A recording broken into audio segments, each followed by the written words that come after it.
Okay, and we're live. Welcome, everybody, to the first session of Meet the Members of Empower Africa. I'm excited and honored to host this terrific podcast.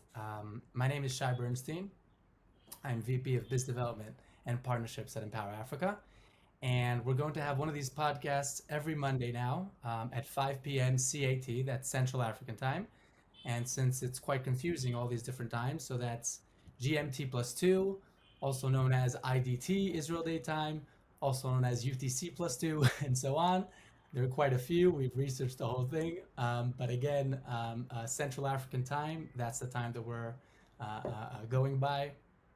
And so if you have any issues, you could look it up, of course, and see the correct time. Before I present our distinguished guest, for those of you who are joining us for the first time, I just want to present real quick Empower Africa. Empower Africa is a business community with a mission to drive investment, trade, and job creation in Africa. We believe in trade over aid.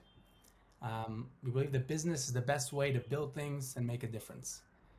We have three verticals in the company. The first is the Empower Africa Business Network, which is the business platform. Then we have our events and trade missions. And number three is consulting and project facilitation. All these come together and complement each other to create the Empower Africa business community. And we believe in bringing good people together. We believe in the power of synergy. One plus one equals much more than three. But especially in communities like this, it could be a million and even a billion. And so we're talking about an invite only and a paid membership. We want to make sure that the people in our business community, that we're bringing in people that are good and honest, and of course that can add tremendous value to each other. So our main goal is really to create those connections, optimize the connectivity and communication, and maximize the collaboration that can be done. Africa is a continent with 54 countries, tremendous potential, and the concept of the business community is to bring together the SMEs and the startups, the investors, right? The banks, PEs, VCs, family offices, the governments, the multinational enterprises, the nonprofits, everybody all together in one place. Speaking of bringing good people together, it's my pleasure and honor to welcome our first guest and to introduce him, Mr. Joe Abass Bangura. Joe is from Freetown in Sierra Leone, and I'll just give a brief presentation and little anecdotes from his bio because as well as I thought I knew him when I saw his bio, I got to tell you, Joe, I was amazed at a bunch of other things that I discovered and didn't know that you're doing and that you've done. Really, it's really inspiring and tremendous. And by the way, mark my words, guys. Um, Throughout the interview, the podcast and the interview, you will hear one of the most addictive, inspiring, hilarious laughs you've ever heard in your life. Joe's laugh is just you can't. I'll stop giving that. Right. So Yeah. so again, just to give a quick again about Joe. Um, Joe's an accountant. He's a serial entrepreneur and a life and business coach. Just to give a small sample of the portfolio of businesses and the business role that he's running now, he's the chief of corporate affairs at AfriCell Sierra Leone. He's the founder and chief executive of Life by Design. More on that soon. We'll hear about that from him. And the chairman of ACTB Savings and Loans as well. We will hear more about that in a few minutes. And the co-founder and executive chairman of IDT Labs Limited. Okay. Um, Really, it's incredible for me as an individual. I grew up in I was born in New York, grew up in Israel, been traveling to very interesting places around the world throughout my career, whether it's traveling or in business. But when I came to Sierra Leone, um, 2.5 almost 3 years ago, Joe, right?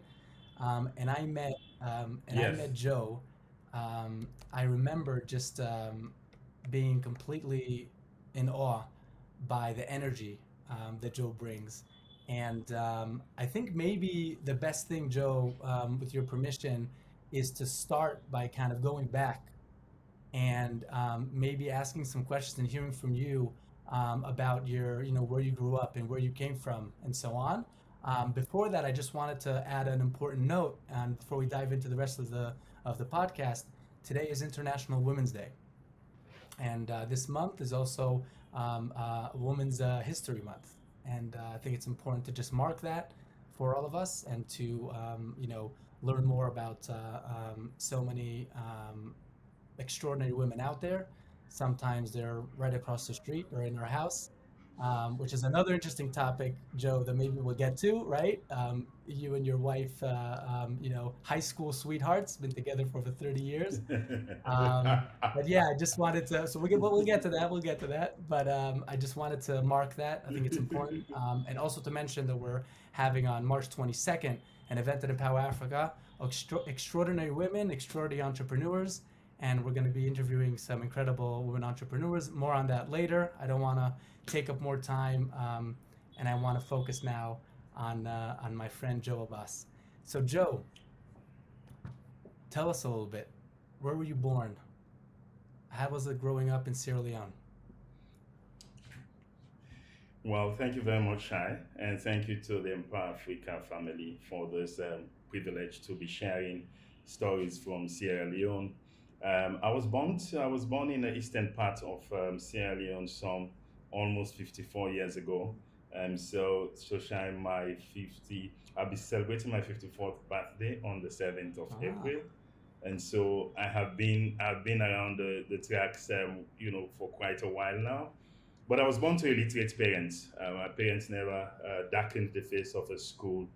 I struggled right through school. I failed my O levels exams, which would be the high school exams. Did very badly. I dropped out of school.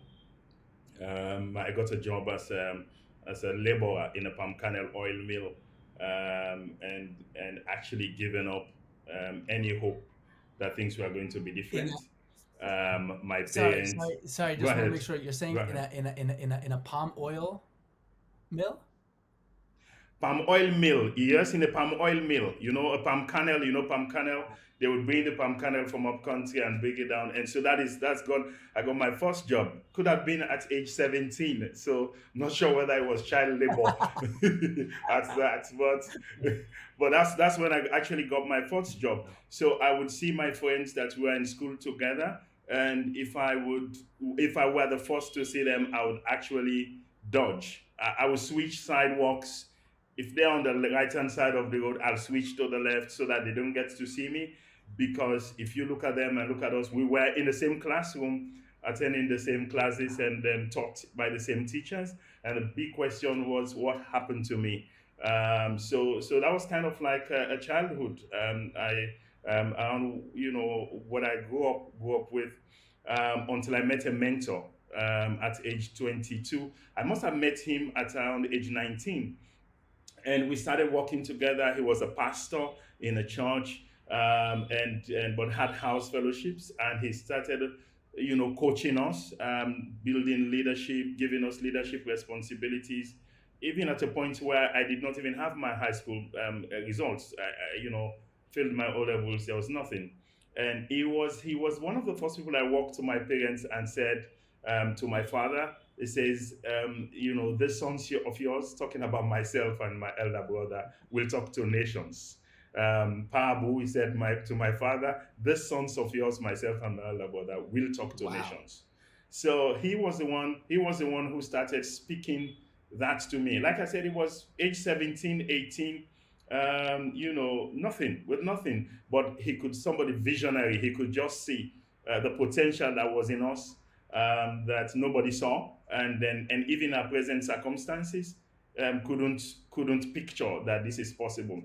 And so, but this is where he started, and a major turning point was in 1989, age 22, when he made me realize that I hadn't just become who I had become because my parents were poor and illiterate, but my choices.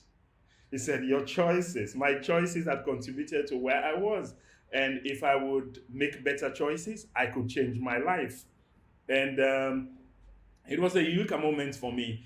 So one thing led to another. The first decision I know I made, the first major decision, was to go back to school.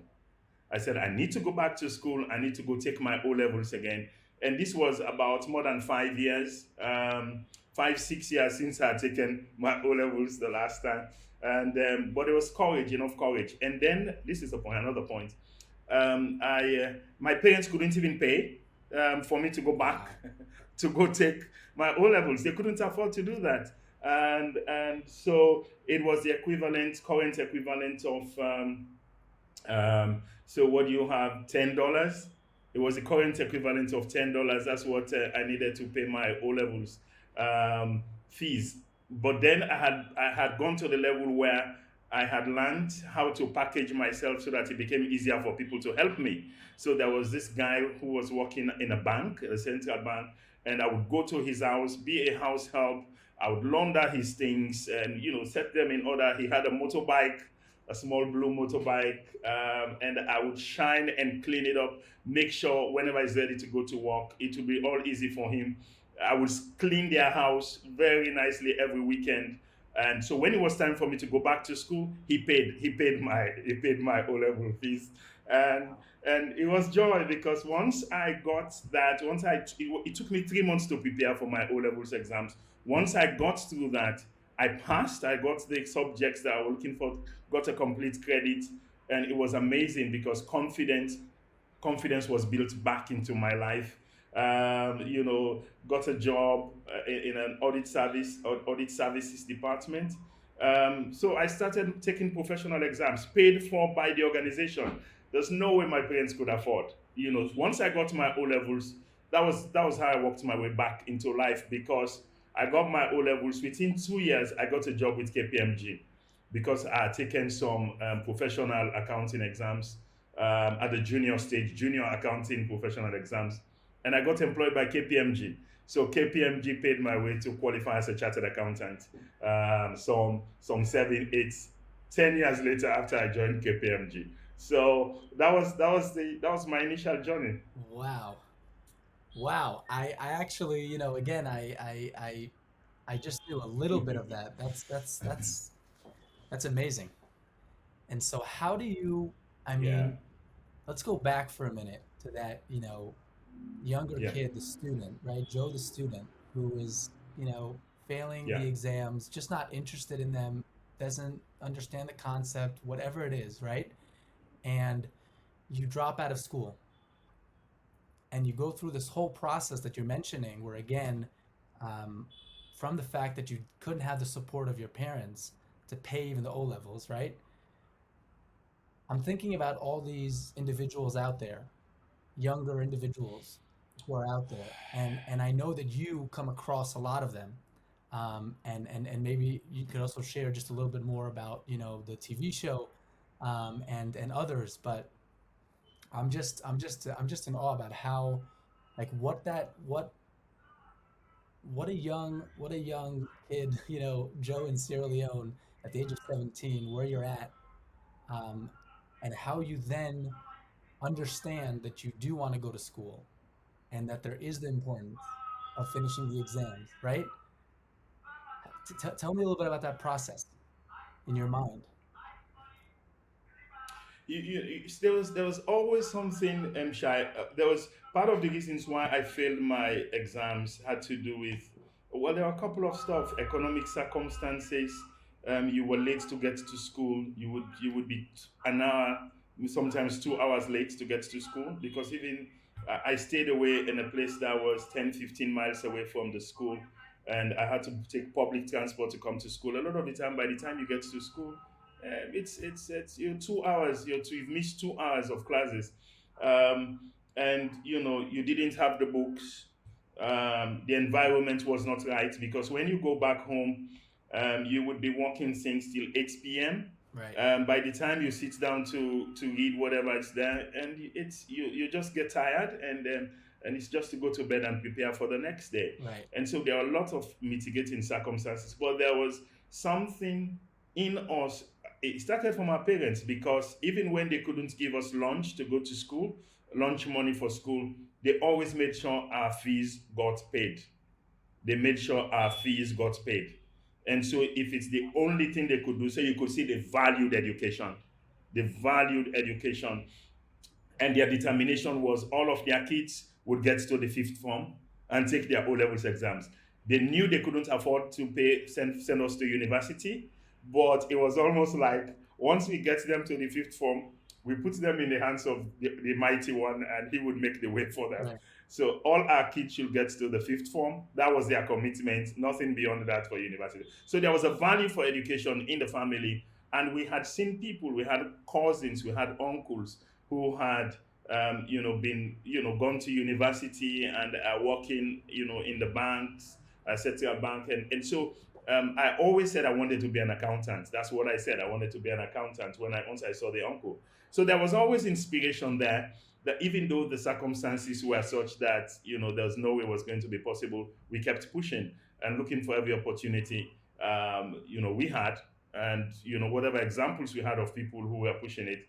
And the important point, you made a point about there will be thousands of myself, millions of kids all over Africa that would be similar, that would have a story that is similar to mine.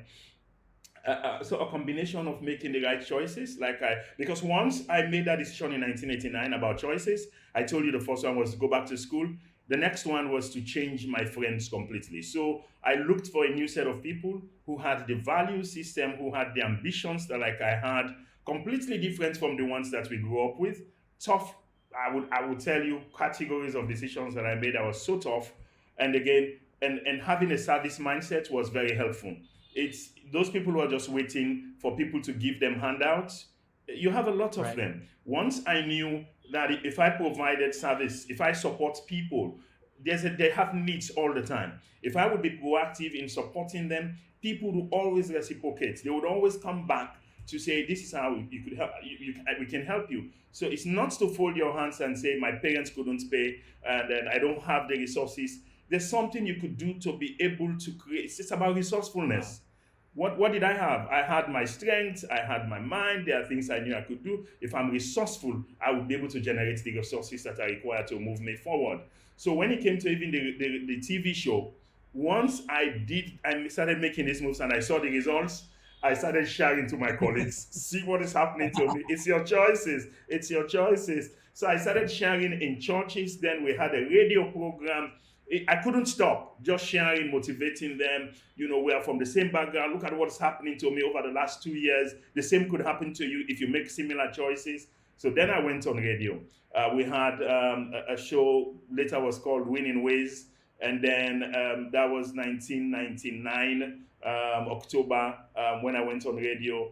5 years later, it moved into a motivational show. And then in 2011, 10 years ago, I went on television and we called it Life by Design. But again, it was just inspiration, sharing stories, inspiring young people. There's something you could do to create the life. You have a choice. You can create the life you want to experience. And so that's why we call it Life by Design, because I could point back and look at what I did specifically to create where I am now. Wow. Wow. That's amazing. I think the resourcefulness also it connects in my mind to creating value, right? In other words, you're mentioning I wanted to, right? You're saying I want to make sure that I'm supporting someone, that I'm helping someone, that I'm creating that value maybe, right? You're creating value Right. Completely, completely, and, and completely. Once I set out that, as long as I provide value for people, I'll get value in return. And that's been my mindset. That's been my mindset since I launched. Before that, I was super lazy. I was so lazy, they gave me a title in my family that I was the laziest one in my family. But once I got to that level where I said, life is about being resourceful, it's about creating value. Once you create value, people are out there. They would pay for the value. There'll be somebody there who needs what you have to offer. And so that's been my mindset, possibly from the foundation for the entrepreneurial journey that I ended up taking in life. wow. 100%. I think that the creating value, that's also something that's very kind of, embedded in our minds in the Power Africa that we're striving to do, right? In other words, the concept of creating value and something that, Ezzy, of course, always pushes, right? The concept of making sure that you're creating value is tremendous. And it's amazing to hear it from, where you came from and where you are today. Also, I didn't note, and everybody should know that Joe is also a pastor, right? Yes, I am. I'm actually a pastor. So it's interesting combination of stuff. So that's like I said, that's why when I initially started sharing, it was in churches. Young men, it's possible. There's a future that is different than the presence that you're experiencing. So I moved from churches to the radio, and so yes, and I'm still a pastor. Right, right. Wow, fantastic. So, what can you tell us about ACTB?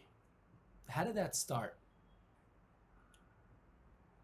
So I once I started my professional journey, um, and there was a heart in me to help. I was a professional accountant, having worked with KPMG, then worked with PwC, Coopers, then did a couple of stuff. So I had a friend. The friend stepped to my office one day as we were chatting. There was always the heart to be able to to help young people, maybe to just pay forward into life. The same way I was helped, and so how can I help? And the guy walked into my office one day and said, Joe, once we were discussing, he said there are four stages in life. There's the stage where you spend learning. There's a stage where you move to marketing yourself to prove you could do something. And the third stage is you get employed to work for some people. And he said, but there's a fourth stage where very few people go there. Is where you begin to create jobs for other people.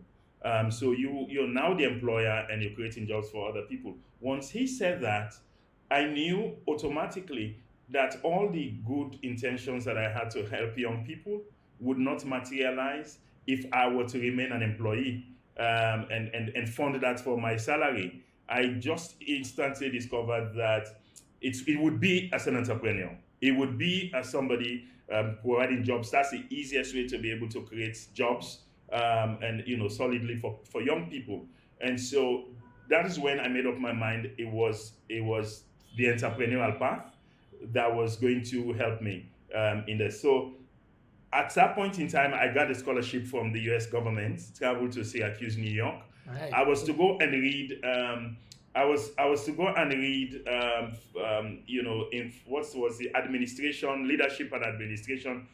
Syracuse University was one of the best university for for public administration.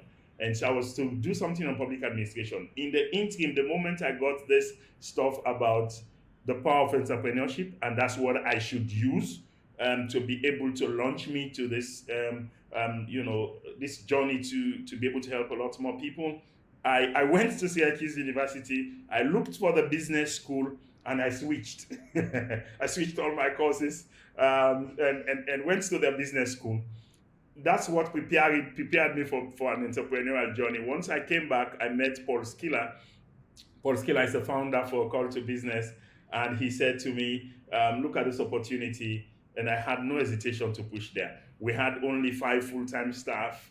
We had an office way on the backside of Central Freetown, but it was so completely hidden. But coming back from the US with all the knowledge I had gained, we started a crazy journey where we built the business with Paul Skiller, the support from London, to now where from 1,000 clients active, we have over 20,000 active clients in our portfolio. 70% are women. Wow. From 5 full-time staff, we have over 120 staff. From one branch, we have about 11 branches now. I stepped down from the role of CEO more than 2 years ago, and am now chairman of the company. So that's how that's how it pretty much started. And so 11 years. It started in 2009. Was when I joined the team at ACTB. But we've built and done something remarkable, very Wow. remarkable for Sierra Leone and what's possible here in the country. Wow. So 20,000 active clients, you're saying? Active, yes, 20,000 active clients, 11 branches, 120 Wow. staff. When I joined, we only had one branch and 5 full-time staff. Wow, that's incredible. And you're giving microfinancing, right? Yes, we're doing microfinance. We've moved not just micro. We're actually building an SME portfolio, a very solid SME portfolio, and there were Fantastic. cases where our portfolio is even bigger than a portfolio some of the commercial banks. Some of the commercial banks will be giving to SMEs. So it's remarkable. That's amazing. I really, we're huge believers in Empower Africa, in SMEs, right? I mean, it's no secret. SMEs are the backbone of every economy, right? It's the SMEs that make the difference with any emerging market to take that next step, right? You have to create that environment, Yeah. that healthy business environment. You have to allow, as a government and as leadership, right, to have the SMEs grow and prosper, right? I'm sure that maybe now with COVID, I mean, I could say from the U.S. or Israel, of course, a lot of the SMEs are getting hit pretty hard from COVID. How's it going now in Sierra Leone? Well, yeah, it's been a similar story, particularly where our internal production capacity, local production capacity is very low, and so a lot of things have to be imported. Right, When you had the lockdowns and things not moving, it's affected the economy a lot. Um, you know, in America and in the places, maybe also in Israel, the government stepped in. The government's right in some little ways, but you wouldn't compare to what um, you know, um, you know, governments and nations who are developed would do to help. So businesses have actually been very severely affected, like the tourism industry, whether hotels, whatever jobs and they had provided was yeah, wiped out. The government stepped in to give maybe 3 months salary to the staff that were there, and we hope we bounce back very quickly. But it's been tough on businesses right. all around. Yeah, yeah, 100% all around and really, really all over the world. There's some, you know, few lucky companies across the globe that have kind of used this to their advantage, right? Depending on their product and whatnot. But it's really, it is extremely challenging all over the world. I'd say that the majority, of the SMEs are clearly getting hit bad here. I hope that the, you know, recovery here won't be as bad as some of the predictions. And I think that your role as a financier provider, in other words, providing these loans, is one of those things that can really make the biggest difference, right? To keep a business alive, and to grow their business in general and later on after COVID.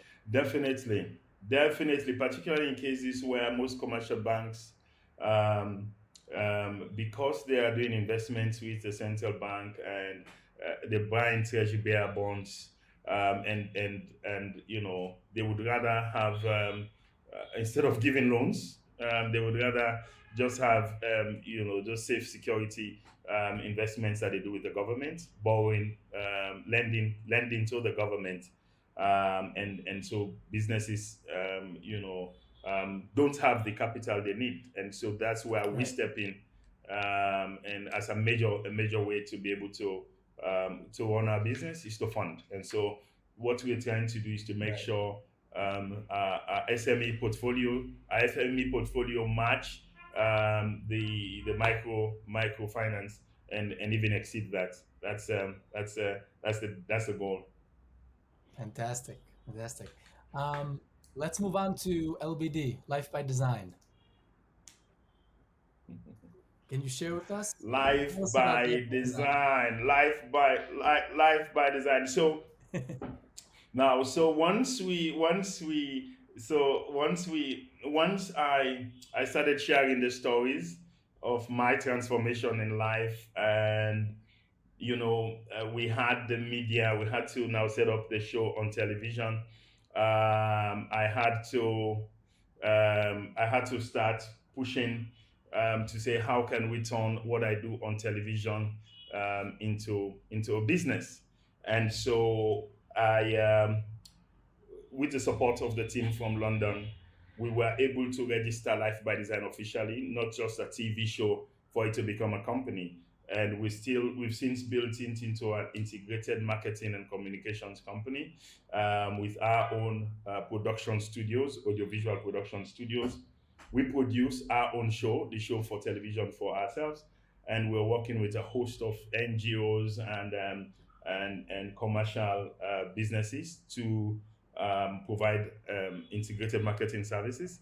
We have a printing press, industrial scale printing press, and so we've been able to go full circle with the service we provide, to make sure we can go into a client's premises, and if it's an NGO, it's about behavioral change. Who do they want to, who do they want to reach? And what kind of behavior do they want to change? Sometimes it's either the HIV, or malaria prevention, and things people could do. And so, what kind of behavior they want to be able to change? Once we know that, we work with them. We actually conduct field studies. We do research to be able to find out what the pain points are, and why existing interventions are not working. And once they do that, we once we get that detail, we now carve new messages for them. And once those messages are designed, we move to the next level where we say, okay, agree on the channel to be able to put out those messages. Is it on radio based on the places people are located? So do we do TV, audio, radio jingles? Is it billboards? Do they have things that they need to print to be able to reach out with the messages that have been designed? Right. So we help in designing the messages, but also provide the channels to help take the message to whoever they're trying to reach. Fantastic, fantastic. And are the focus is in Sierra Leone? Are you operating in other countries or just Sierra Leone for now? No, primarily tempo. Presently is in Sierra Leone. It's in Sierra Leone. I'm sure doing what we do it if we do it at a level where the quality is such that people will begin to see us outside Sierra Leone. We would definitely begin to look at outside Sierra Leone, but I'm sure um, you know the quality of what we do is what would trigger that, 100%. and so that people get to see, yes, so that people get 100%. to see what's happening. And so that is why Empower Africa, I salute Shai and you and the rest of the team, because you're building bridges, you're building those connections with people out there, so that they get to see a lot more about what is happening in Africa, including Sierra Leone. You've been engaged here for the past couple of years. And so we're thrilled and excited, and we hope that by this partnership and then things we're doing, we would be able to build that bridge to take what we do outside Sierra Leone. 100%. 100%. And that's actually what, being a member of Empower Africa is about. Because what we want to do is we want to bridge not only between London to Sierra Leone and to Ghana and to Mozambique and Botswana and Rwanda, but also from New York to all those places, and also from Freetown, Sierra Leone to, Botswana and Rwanda and so on, right? Um, and Why not? Why not? Yes, yes, no, we're gonna do it. We're gonna do it. Why not? We're gonna Why bring not? LBD Why Life by not? Design to many more countries in Africa and in the world. The idea of spreading the message, and um, as your mentor said, speak to nations, right? Um, Today, you really have the tools to do that. We're sitting here doing a podcast. I'm sitting in Jerusalem, in Israel. You're in Freetown, Sierra Leone, and hearing your inspiring story, hearing about all you've achieved, and and I know it's just the beginning, right? Um, the concept It is. of bringing the people together, right? Of introducing the people, centralizing the different stakeholders, and bringing them to one place, right? The business community of Empower Africa that we're talking about. That's really where Right. where we see a lot of value creation that can be made, and I really think that um, for you to have the opportunity to speak and spread your message not only in the churches and not only on a TV show but in more platforms is going to be the gain, right, of so many other people who are going to hear it, right? Again, I'm just, and I know you, right? I know you well, and I'm literally inspired by what you're sharing here, um, and I think that we seem to have some internet issues. Joe, you can hear us though? Yes, I can. I can. I can. Okay, good. Um, there must be some internet issue here because it says that the video was disabled, but hopefully we'll bounce back soon. Um, so, I mean, if I would ask you, Joe, um, if you look back, certainly, It says the video is disabled from my end. yes, right now we can't see your video for some reason. Oh, I Okay, see. I No, also no, no, no, lost no, no, you. no. I I also take it lost back. you. I take it back. I take it Oh, back. wow. I take it back. There's it is recorded. It is recorded. All good. Yeah. Um, Yeah. Yeah. so Okay. Cool. back to I wanted to ask you because I'd love to highlight some of the amazing things that you've been doing so far. And I mean, as a member of Empower Africa, right? What kind of businesses are you excited to meet and why? Right? What kind of businesses are you interested in meeting and why? Well, yeah. Obviously, ACTB. ACTB. We're running this microfinance business, and the dream is to um, grow it 5, 10 times what is it now in the next 5 years. And our partners in London are working. So whoever is in the finance microfinance space, seeking to be able to empower people at the grassroots level, to be able to raise them above the poverty line, and not by giving them handouts, but really through the coaching we do.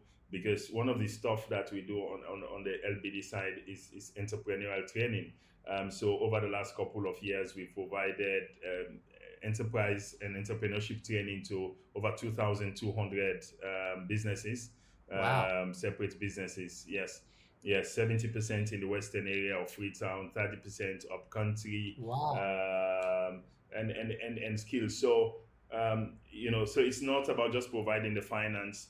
So what do you do in terms of capacitating them, helping them to get to the level where those loans are more secure because the people are better trained to be able to review business strategies and just position their businesses a little bit better to be able to give them a better chance to succeed. So if they're in the space where it's financing, providing financing for microfinance for businesses at that level, and we're building this enterprise development space.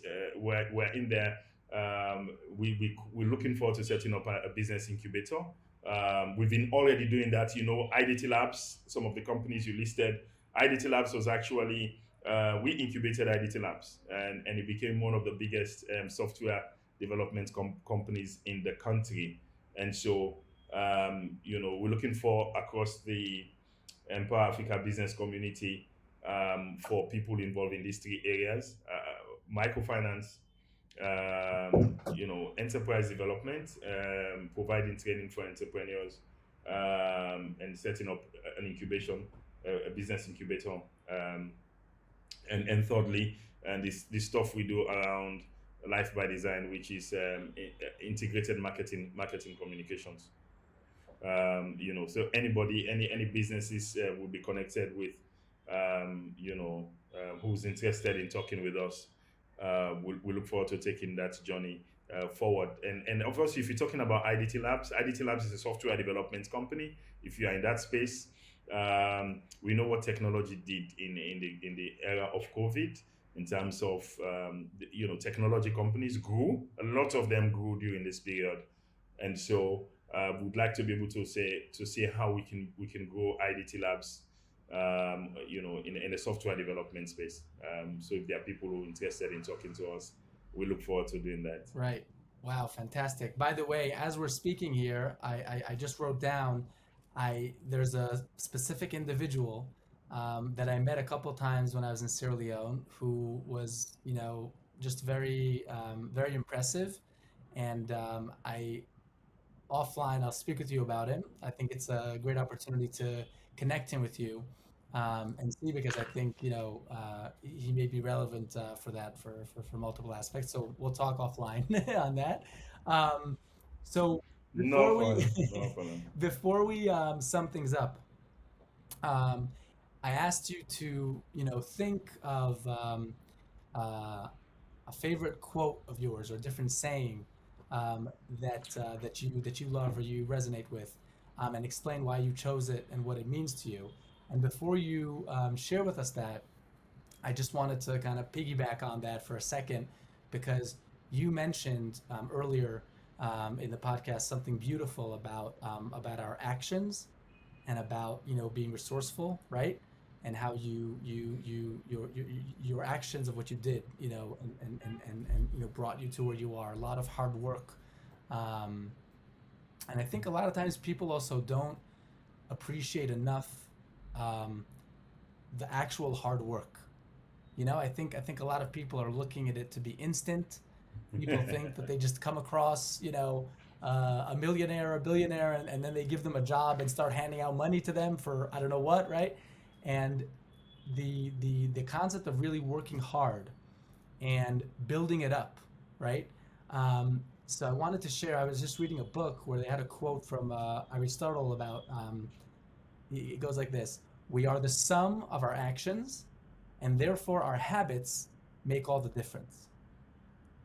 you know and there's I just read a few months ago an amazing book called Atomic Habits, which, by the way, to everyone who's listening, I highly recommend it. um, I think just James at the end of James the James day. Clear. I read Yeah, it exactly. also. And I think that the concept of just working hard and not giving up and continuing, just being so persistent and working day in day out, is just one of the most challenging but rewarding and inspiring things that someone can do. And I just look at you, and just hearing you and listening to you again, even though we know each other for so long, I just find it really inspiring. So thank you for that. And yeah, so to end, Thank you. we'd love to hear if you have any quote or thought or saying that you'd like to share with us before we close. And each time I go back to the village, the place where I grew up, and the friends are still there. Some are still at the level where we were over 30 years ago, and they still haven't changed. But it's a quote by George Bernard Shaw. It's by George Bernard Shaw. He says, "People blame circumstances for what happened to them. I don't believe in circumstances. The people who get on in this life are those who get up and look for the circumstances they want. If they can't find it, they create it."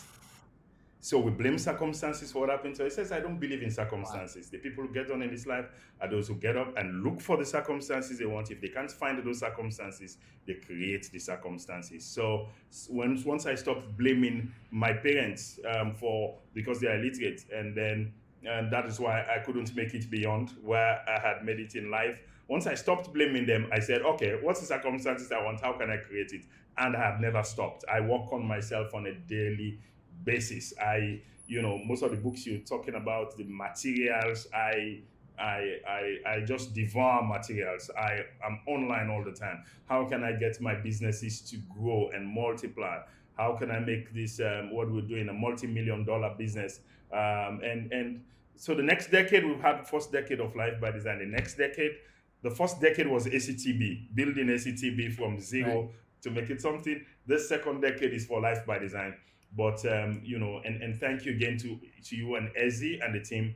not just for what has happened in the past, the exposure, the links, and each time we talk, you're able to point us to stuff and get better and add value to what we do. I look forward to that, growing even more exponentially over the next couple of months and years ahead of us. Definitely. Wow, 100%. Joe, it's just the beginning. I'm really excited to discussing this further, offline and online. Um, Thank you so much. I need to get more of the giggle though, so people see how Shy, addictive it is. Thank you so shy, shy. much, Joe.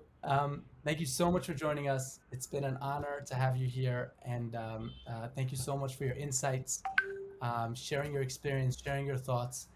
We appreciate it, and yeah, this is now a weekly thing of meeting the members, and we look forward to meeting with more members of the Empower Africa business community and connecting them with each other, right? So, Joe, we're going to be starting, continue to connect Right. more relevant people, good people who can create value for each other, right? And how we can do amazing things together, okay? So, Joe, God bless. Yeah, why not? Thank you very much. Thank you so much. Stay safe and Thank healthy, you, man. Shai. Thank you to the team. Take care. All Bye right, I bye. will. Thank you. All right, I will. Thank you. Bye bye. Yeah.